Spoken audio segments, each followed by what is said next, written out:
مسئلہ کیا تھا وراثت کا، مسند صحیح بخاری میں وضاحت نہیں لیکن مسند اول میں فی مواریث بینہما، یہ آپس میں وراثت کا مسئلہ تھا، ایک بھائی کہہ رہا میرا ہے، ایک بھائی کہہ رہا میرا ہے، دونوں میں کسی کے پاس دلیل نہیں ہے، کسی کے پاس ایویڈنس نہیں، ثبوت نہیں ہے، کیونکہ نشانات مٹ چکے ہیں۔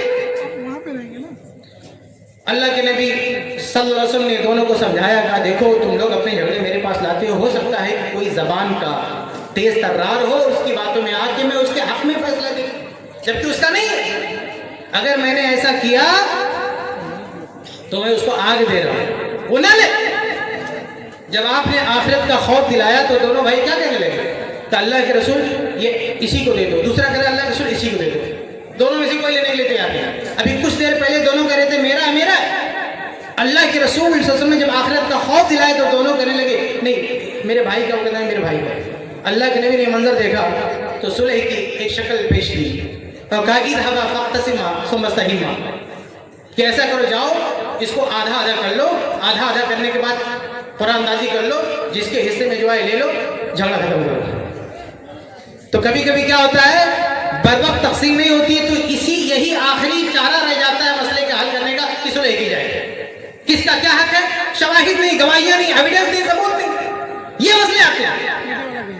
بڑے سے بڑا جج کیا کر لے گا، اللہ کے رسول کہہ رہے ہیں کہ ایویڈنس نہیں ہے، معلوم نہیں کس کے حق میں فیصلہ ہو جائے، صرف اس وجہ سے کیونکہ اس وراثت کی گواہیاں مٹ چکی ہیں، اس کے ثبوت مٹ چکا ہے کہ کس کا ہے۔ اگر بر وقت تقسیم کیا جائے تو یہ نوبت نہیں رہے گی۔ یہ میرے بھائیوں پانچواں نقصان۔ آگے بڑھتے ہیں، وراثت کی تقسیم میں تاخیر کا چھٹا نقصان معاشی نقصان۔ معاشی اعتبار سے ایک پریوار جس میں ہو سکتا ہے کہ کوئی خوشحال ہو کوئی بدحال ہو، اگر ایک آدمی خوشحال ہے مالدار ہے تو کوئی پریشان ہے، اب اگر بر وقت وراثت تقسیم نہیں ہوتی، بیچارہ غریب ہے، پریشان ہے، نادار ہے، اور اسی طرح سسک کا مر جاتا ہے لیکن اس کا اپنا حق اس کو نہیں ملتا ہے۔ ابھی میرے آفس میں ایک مسئلہ آیا تھا، 11 نسلوں سے وراثت نہیں بٹی تھی، 11 پشت سے وراثت نہیں بٹی تھی، اتنا مسئلہ، اور ہم کو اچھا خاصا ٹائم لگا اس کو حل کرنے میں، سب کا ٹائم خراب، وہ بیچارے کہہ رہے تھے میں کئی جگہ گیا کوئی حل ہی نہیں کر رہا، یعنی کوئی مسئلہ بتا ہی نہیں رہا، اتنا جھمیلا لے کے پال کے بیٹھو کون بتائے گا، کس کے پاس اتنا فلس ہے؟ تو مسئلہ یہ ہے کہ یہ ساری مصیبت اس لیے آتی ہے کیونکہ آپ نے بر وقت تقسیم نہیں کیا۔ تو بر وقت تقسیم نہ کرنے کا نقصان یہ ہے کہ ایک آدمی بیچارہ مر جاتا ہے، باپ بھی مر گیا، بیٹا بھی مر گیا، پوتا مر گیا، ان میں سے کسی کو اپنا حق نہیں ملا۔ آپ سوچیں ایک آدمی، ایک لڑکا بیمار ہے، علاج کے پیسے نہیں ہیں، کروڑوں کی پراپرٹی ہے، تقسیم نہیں ہوئی اس لیے بیچارہ مر گیا لیکن علاج نہیں کرا سکتا۔ ایک بھائی کرائے پہ رہ رہا ہے اور وراثت پڑی ہوئی ہے، بٹ نہیں رہی ہے، یہ معاشی نقصان ہوتا ہے میرے بھائی۔ صرف یہی نہیں بلکہ کبھی کبھی کوئی چالاک بھائی ہوتا ہے نا، وہ کہیں کچھ اٹھا کے انویسٹ کر دیتا ہے، اب وہ ڈوبا تو سب کا ڈوب گیا اور فائدہ ہوا تو صرف اپنے لیتا ہو، یہ نقصان ہے سب کا، پورے پریوار کا نقصان ہے۔ اگر وہ بڑھ جائے سب کے ہاتھ میں آ جائے، اپنا اپنا پیسہ انویسٹ کرو، جہاں کرنا کرو، کوئی دقت نہیں۔ ایک اور نقصان ہوتا ہے میرے بھائی کہ کبھی کبھی جب پراپرٹی بڑھتی نہیں تو بہت بڑی مقدار میں دکھتی ہے۔ ہمارے 100 بیگھہ کھیت ہے، 100 بیگھہ کب سے 10 پشت اوپر سے، ابھی آج کرنٹ بانٹو تو شاید یہی بیگھہ نہ ہے، لیکن اس گمان میں جیتا ہے کہ ہم بہت بڑے چودھری ہیں، ہم بہت بڑے سیٹ ہیں، ہمارے پاس اتنی پراپرٹی، کچھ نہیں، سب ختم ہو چکا۔ نتیجہ کیا ہوتا ہے، ہاتھ پہ ہاتھ دھرے بیٹھا رہتا ہے، وہ فیملی ترقی نہیں کرتی۔ اچھا یہ ایک ہندو نے ایک آرٹیکل میں لکھا ہے، ان کی وراثت تقسیم میں تاخیر ہوتی ہے نا، بٹوارا نہیں ہوتا، تو اس نے کہا کہ اس کا سائیڈ ایفیکٹ یہ نقصان یہ ہے کہ ہماری آنے والی پیڑھی جو ہے متحرک نہیں ہوتی، کمانے کے لیے کا دائیا نہیں پیدا ہوتا، کسبی نشاط نہیں آتا ان کے اندر کہ چلو کچھ کرے۔ جب آدمی سوچتا ہے کہ ہمارے پاس کچھ نہیں ہے تو اس کا دل آمادہ ہوتا ہے کہ چلو کچھ کمائیں، کچھ کریں، سنگھرش کریں، لیکن یہ خواب پال کے بیٹھا کہ بہت زیادہ بڑی پراپرٹی ہے، کچھ نہیں کرتا، یہ نقصان معاشی اعتبار سے۔ ابھی تقسیم ہو جائے تو سب اپنی اوقات میں آ جائیں کہ ہماری کیا حالت ہے، کیا پوزیشن ہے۔ ایک اور نقصان ہوتا ہے میرے بھائیوں کہ بہت ساری پراپرٹی پہ دوسرا کوئی قبضہ کر لیتا ہے اور کوئی بچانے آئے، کوئی کیس لڑنے نہیں آتا ہے۔ وجہ کیا؟ ہمارے یہاں کہاوت ہے یوپی میں، سجیاری سوئی بھنڈم ڈالا، سوئی جانتے سوئی جی، کہتے ہیں اگر سوئی مشترکہ ہے جسے کپڑا سلتے ہیں، اگر وہ مشترکہ ہے تو کوئی نہیں اٹھائے گا، وہ بڑا سا بانس لاؤ اس میں باندھو رسی سے تب اٹھے گی، کیوں؟ کیونکہ حصہ ہے. تو ایسے ایک پراپرٹی میں کئی لوگ شریک ہوتے ہیں نا, تو اگر اس کو کوئی قبضہ کر رہا ہے, چھین رہا ہے, تو کوئی نہیں, میرا اکیلا تھوڑی جا رہا ہے, چلو سب کا جا رہا ہے. آدمی کو دوسرے کی پریشانی سے خوشی ہوتی ہے, وہ یہ سوچ کر مطمئن ہو جاتا ہے میں اکیلا تھوڑی, اس کا بھی جا رہا ہے, چلو کوئی دقت نہیں. کسی کو نہیں ملتا, کوئی تیسرا قبضہ کر کے بیٹھ جاتا ہے, کسی کو پورے پریوار میں کسی کا ہاتھ نہیں آتا ہو. لیکن اگر وہ الگ کر دیا جائے, پھر کوئی قبضہ کر کے دیکھو, ابھی خون کی ندیاں بہ جائیں گی, یہ ہمارا کیسے قبضہ کرے گا. یہ معاشی اعتبار سے طرح طرح کے نقصانات ہوتے ہیں بر وقت اگر وراثت تقسیم نہیں ہوتی تو. آگے بڑھتے ہیں. ایک ساتواں نقصان یہ کہ بہت سارے شرعی مسائل کی تنفیذ نہیں ہو پاتی, وہ معاملہ بھی ہولڈ پہ رہتا ہے. جیسے زکوٰۃ کا مسئلہ ہے, باپ مال چھوڑ گیا, سب کے پاس پراپرٹی آ گئی, کوئی تجارت کا معاملہ ہے, کیش ہے, بہت ساری چیزیں ہیں, وہ سب کی ملکیت میں آ گیا نا, وہ آٹومیٹک ان کا ہو گیا. لیکن وہ بندہ زکوٰۃ نہیں نکال سکتا, کیوں؟ کیونکہ ابھی پوزیشن اس کو نہیں ملی ہے, یعنی کسی بھائی نے اپنے پاس اکٹھا کر کے رکھا ہوا, دیا ہی نہیں, تو زکوٰۃ کا جو حکم ہے وہ نافذ ہی نہیں ہو سکتا, اس میں عمل ہی نہیں ہو پا رہا, صرف اس وجہ سے کیونکہ اپنے ہاتھ میں نہیں, تصرف کا اختیار ہم کو نہیں ملا. ورنہ اگر تصرف کا اختیار مل جائے تو کتنوں کا بھلا ہو جائے, غریبوں کا, بندہ زکوٰۃ دے دے. تو کئی سارے ایسے اسلامی بلکہ زکوٰۃ, فرض زکوٰۃ جانے دیجیے, نفلی صدقہ خیرات کا مسئلہ ہے. خواتین کے پاس جو ہے, خواتین کے سروں پہ اخراج کی ذمہ داری نہیں ہے, ان کو صرف ملتا ہے, ان کے پاس صرف پیسے آتے ہیں, پیسے خرچ کرنے کی ضرورت نہیں ہے. اس لیے اللہ کے نبی صلی اللہ علیہ وسلم نے ان کو ابھارا تھا عید کے میدان میں, تصدقنا, صدقہ کرو, صدقہ, کیونکہ خرچہ نہیں کرنا, صدقہ کرو جاتے جاتے. اب ہمارے یہاں خواتین کو محروم کر دیا گیا زکوٰۃ سے, اس سے, میراث سے, کہاں سے خرچہ کریں گے؟ وہ شوہر کے لیے کہ پائی کے لیے جھاڑا کر رہی ہے, پیسہ آئیں گی, سیونگ نہیں, پراپرٹی نہیں ہے, کیا خیرات کریں گی, کیا صدقہ خیرات کریں گی؟ وہ سب سے زیادہ صدقہ خیرات جو معاشرہ کر سکتا ہے خواتین کا معاشرہ ہے, کیونکہ ان کو صرف خرچ کرنا ہے, ٹینشن نہیں ہے. چھوٹی ہے تو باپ ذمہ دار ہے, شادی ہو گئی شوہر ذمہ دار ہے, بوڑھی ہو گئی بچہ ذمہ دار ہے, صرف خرچ کرنا ہے, کوئی دقت نہیں. لیکن یہ قوم ان کے صدقات سے فائدہ نہیں اٹھا پا رہی ہے کیونکہ وراثت رکی ہے. تو بہت سارے, چاہے زکوٰۃ ہو, صدقہ خیرات, بہت سارے جو شرعی احکامات ہیں وہ ہولڈ پر ہیں کیونکہ پراپرٹی ان تک نہیں پہنچی. آگے بڑھتے ہیں. ایک آٹھواں مسئلہ میرے بھائی, بلکہ اسی میں ہم اس کو رکھ سکتے ہیں کہ بہت ساری رفاہی خدمات میں اس کا بہت بڑا رول ہو سکتا ہے, لیکن وہ نہیں ہو پاتا اس لیے کیونکہ وراثت تقسیم نہیں ہو رہی. آج میں بہت ساری کمیٹی کو دیکھتا ہوں, کچھ لوگوں نے NGO بنا کے رکھی ہے, کیا بیواؤں کی مدد کریں گے, ایک عورت بیوہ ہوگی اس کی مدد کریں گے, ایک عورت پریشان ہے اس کے گھر راشن پہنچائیں. کتنے لوگ ہیں راشن کی بوری بنا کے غریب کے گھروں پہ پہنچاتے ہیں, حالانکہ کروڑوں جائیداد اس سے کنیکٹ ہے. اس کو خیرات دینے سے کہیں بہتر ہے کہ جاؤ اس کی جائیداد چھڑا کے اس کے حوالے کر دو. ایسی بہت ساری ماں بہنیں ہیں جن کے بھائی لوگ ان کی جائیداد ہڑپ کر کے بیٹھے ہیں اور یہ قوم ان کو خیرات بانٹ رہی ہے. ارے خیرات سے بہتر ہے جاؤ لڑ جھگڑ کے اس کا جو اپنی پراپرٹی ہے دلاؤ, خیرات کھانے کی ضرورت نہیں ہے اس کو.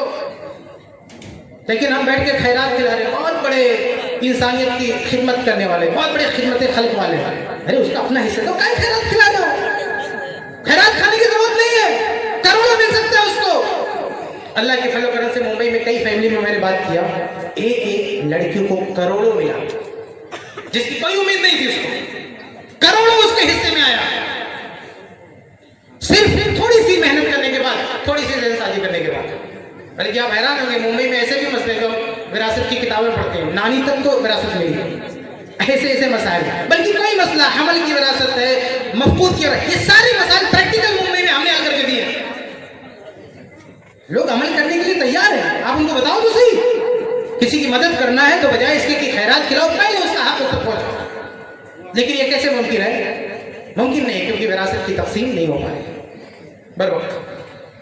آگے بڑھتے ہیں میرے بھائیوں. ایک نویں خرابی یہ ہے کہ وراثت بر وقت تقسیم نہیں ہوتی تو حقوق کی پامالی ہوتی ہے, ناانصافیاں ہوتی ہیں, رشتہ داروں پر بعض رشتہ دار ظلم کرتے ہیں. ایک پراپرٹی ہے, دکان ہے, اس کا کرایہ آ رہا ہے, بیٹھ کے صرف بیٹا کھا رہا ہے, اس کی بہن کا بھی حصہ نا, کرایہ اس کے پاس جانا چاہیے لیکن نہیں دے رہا. یہ ظلم, یہ اتیاچار صرف اس وجہ سے کیونکہ یہ پراپرٹی تقسیم ہے. آج اگر بانٹ دی جائے تو اس کی بہن کیسے میں چلی جائے گی؟ یہ بیٹھ کے چوری کر سکتا ہے؟ اکیلے نہیں کر سکتا. لیکن یہ اتیاچار، یہ ظلم، یہ پاپ اس لیے ہو رہا ہے کیونکہ وراثت نہیں بٹ رہی ہے. اور بیٹا بانٹنے بھی نہیں دے رہا ہے کہ بانٹ دیں گے تو ہمارا انکم، سورس آف انکم کم ہو جائے گا. یہ چوری اور اکیلے فائدہ اٹھانے کا جو منمانی چل رہی ہے، اس کی وجہ ہے کہ بر وقت وراثت تقسیم نہیں ہو رہی. تقسیم کر دو، مسئلہ ختم. میں بات ختم کروں گا کہ 10ویں، میں نے 10 چیزیں نوٹ کی تھی، اختصار کے ساتھ میں اس کو عرض کر دوں. 10ویں چیز میرے بھائی اخروی اعتبار سے نقصان ہے، دنیاوی طور سے نہیں. خود میت کا بھی دیکھ لیں، اگر وہ کسی کا قرض لیا تھا اور ادا نہیں ہوا، فوت ہو گیا، اللہ کے رسول صلی اللہ علیہ وسلم سب سے پہلے کوشش کرتے تھے کہ میت کا کوئی قرض تو ادا ہو جائے. ایک وقت آیا جب بیت المال مسدود ہوا تو اللہ کے دین خود ادا کرنے لگے کہ قرض ادا کر. آج میرے بھائیوں کتنے لوگ ہیں جو اس دنیا سے چلے گئے، قرض لے کر چلے گئے اور اچھی خاصی پراپرٹی چھوڑ کے گئے. بیٹا قبرستان میں اعلان کرتا ہے کہ ہمارے ابا کا کسی کے ساتھ لین دین ہو، آؤ ہمارے گھر لے کے جانا. وہ بندہ گھر پہ آتا کہتے نہیں دوں گا، بھگا دیتا اس کو. یہ ہمارے معاشرے کا حال ہے. کیوں بھگا دیتا ہے؟ بتائیں گے بھی، حساب نہیں ہوا، پتہ نہیں کہاں سے دے دے گا. وہ تقسیم جو طریقہ ہے، پراپرٹی ہے، وہ بلاک ہے. یہ میت کے حق میں جس کا مال ہے اس کے حق میں یہ نقصان ہے. عمر رضی اللہ تعالیٰ عنہ کو جب شہید کیا گیا، صحیح بخاری کی روایت ہے، جب جو حکیم ان کا علاج کر رہا تھا اس نے کہا کہ آپ نہیں بچ سکتے. تو سب سے پہلے کیا کہا کہ یا عبداللہ، اپنے بیٹے عبداللہ بن عمر سے کہا کہ انظر ما علیہ من الدین، بیٹا ذرا دیکھو میرے پہ قرضہ کتنا ہے، مجھ پہ قرضہ کتنا ہے، بتا اتنا قرضہ ہے. تو کہا کہ اتنا تو میرے پاس دولت ہی نہیں، حالانکہ سب سے بڑی کرسی پہ تھا، سب سے بڑے عہدے پہ تھا، خلیفہ تھا. انہوں نے کہا اتنی دولت میں چھوڑ کے نہیں آ رہا ہوں کہ میرا قرضہ ادا ہو جائے. کہا فلاں فلاں رشتہ داروں سے کہنا ہے کہ وہ ہمارا قرضہ ادا کر دے. یہ دنیا سے جانے والے کتنا فکر مند ہوتا ہے کہ ہمارا قرضہ ادا ہو جائے. اور آج اچھا خاصا آدمی چھوڑ کے جاتا ہے لیکن اس کا قرضہ نہیں ادا کرتا.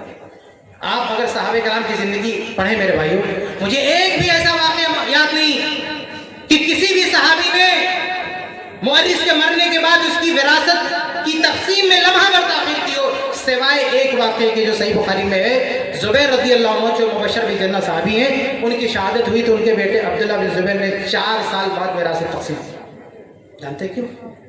کیونکہ قرض کا مسئلہ تھا. زبیر رضی اللہ تعالیٰ عنہ اتنے امانت دار تھے کہ لوگ اپنی امانتیں لا کے رکھتے تھے کہ یہ لو یہ لو، تو کہتے تھے کہ اتنی لوگوں کی امانتیں میں سنبھال نہیں پاؤں گا. ایک شکل ہو سکتی ہے کہ اسے قرض میں کنورٹ کر دو، تم لوگ مجھے قرض دے دو تو یہ میری ذمہ رہے گا لوٹانا. امانت بول کے دو گے تو وہی چیز لوٹانی ہوگی، یہ میری مشکل ہے. ایسا کہ اس کو قرض بنا دو، پھر میں کوئی بھی پراپرٹی بیچ کے تم کو دے دوں گا جب میں لینا ہوگا تو. انہوں نے کہا ٹھیک ہے کوئی دقت نہیں، ہمیں پیسہ چاہیے. اس طرح سے بہت بڑی مقدار میں قرض ہو گیا ان کا. تنخواہ بھی بہت زیادہ تھا. عبد الرحمن بن عوف رضی اللہ عنہ جو سب سے مالدار تھے، ان سے بھی زیادہ تنخواہ چھوڑ کے گئے تھے زبیر رضی اللہ عنہ. تو عبداللہ بن زبیر رضی اللہ عنہ وراثت کو ہولڈ کر دیا اس کی تقسیموں کا. جب تک ابا کا قرضہ نہیں ادا ہوگا کسی کو نہیں ملے گا. حالانکہ جو چھوٹے چھوٹے لوگ تھے بار بار عبداللہ بن زبیر سے بولتے بانٹو بانٹو بانٹو، خاموش، جب تک قرضہ ادا نہیں ہوگا کسی نہیں ملے گا. اور حج کے موقع پر کھڑے ہو کے کہتے تھے، اعلان کرتے تھے کہ میرے ابا کی وفات ہو گئی، بہت دور دراز سے لوگ آئے ہو، بتاؤ اگر تم نے میں سے کسی نے لیا ہو تو بتا دو میں لوٹا دوں.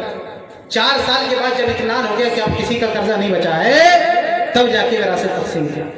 یہ قرض کی اہمیت ہے میرے بھائیوں.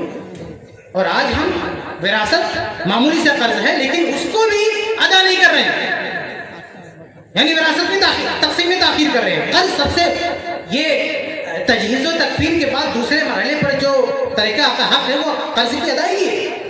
تو اخروی لحاظ سے اس کا بھی نقصان ہے بیچارے کا، میت کا جس کا قرضہ ادا نہیں کر رہے. اور ساتھ میں جو وارثین ہیں کیا وہ گنہگار نہیں ہوں گے؟ وہ قرض ادا نہیں کرے ان کا حق بنے گا ہی نہیں جب تک قرضہ نہیں ادا کرے. ان کا جتنا اتنا بنے گا. اگر پورا قرض ہے، مان لیجئے 10 لاکھ چھوڑ کے گیا، 15 لاکھ قرض ہے، وارثین کا ایک پائی بھی اپنے بنے گا اور یہ اس کو بچا کے رکھے گی، تو اخروی لحاظ سے بھی میرے بھائیوں گناہ ملے گا. اس لیے ہم سب کی ضرورت ہے کہ ہم وراثت تقسیم کریں. میں ایک مثال پیش کر کے آپ سے رخصت ہوتا ہوں. ممبئی میں ایک علمی شخصیت ہے دکتر عبید الرحمان حفظہ اللہ، ان کا ایک ادارہ چلتا ہے مرکز الامام بخاری ممبئی میں تلولی میں. ان کے جو والد کی وفات ہوئی، قبرستان میں تدفین کر کے آئے اور جیسے گھر پہنچے ترنت سب کو بلا کے وہیں پہ وراثت بانٹ دیا. دکتر عبید الرحمان صاحب نے اسی دن سیم ڈے جس دن والد کی وفات ہوئی اسی دن بٹوارا کر دیا. کچھ دن کے بعد والدہ کا بھی انتقال ہوا. اچھا جب بٹوارا ہوا تو ان کی اپنے والد کی بیوی یعنی والدہ کو بھی حصہ لگا. کچھ دن کے بعد والدہ کا بھی انتقال ہو گیا. لیکن وہ رات میں انتقال ہوا تھا, شام کا مسئلہ تھا, میں بھی گیا تھا جنازے میں. دوسرے دن, کیونکہ رات میں امید نہیں ہو سکا, دوسرے دن فجر کی نماز پڑھ کے سب سے پہلا کام کیا, سب کو اکٹھا کر کے وراثت تقسیم کر.